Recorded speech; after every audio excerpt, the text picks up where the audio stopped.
Howdy, my name is Syas. Our project will be divided in 6 different categories, and our project covers how researchers, partnered with the various organizations listed, have proven a so far successful biomaterial that mirrors bone tissue and utilizes nanoparticles to recruit JNK3 proteins, which in turn recruit stem cells for natural bone regeneration and cellular growth. Our clinical problem derives from what happens when you get one of these. These range from various types of bone fractures, bone cancer, osteoporosis, and abnormal bone growth. And a lot of these diseases and conditions require daily clinical aid and treatment for patients in contemporary medicine. However, there are some treatments and positive intentions, such as pharmaceutical drugs, hormonal therapy, and surgical replacement. Our pharmaceutical drugs include various preventive methods such as bisphosphonate, which is a highly encouraged drug that promotes bone density to prevent osteoporosis, and then hormones including testosterone and estrogen, which is mainly used in women post-menopause, and other hormones that mimic the parathyroid hormone for bone growth.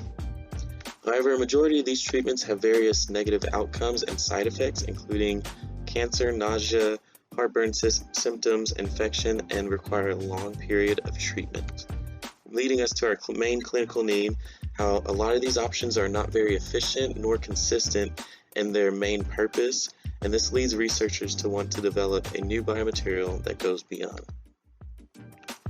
So our biomaterial is divided into these 3 descriptive categories. Material class entails a ceramic because it is biocompatible and adheres to the bone for bone regeneration.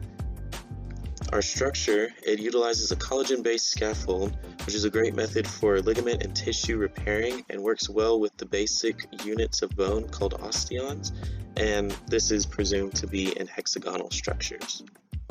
Our property, it mirrors bone tissue and utilizes the nanoparticles to recruit JNK3 activator particles for osteogenic function in stem cells.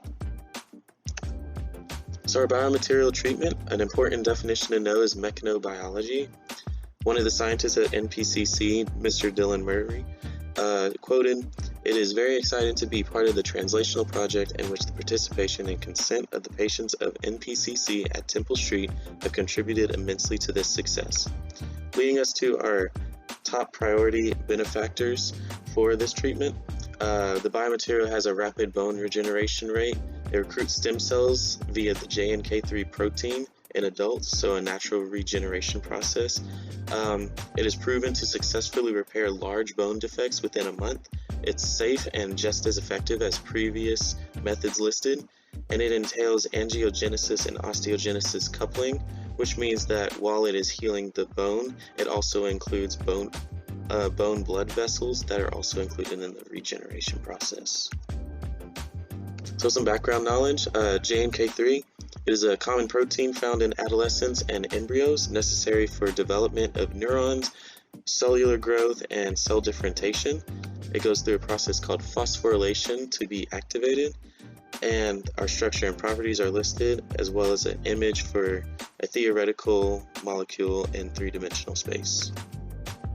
This is also a stimulus axis for how JNK3 is synthesized.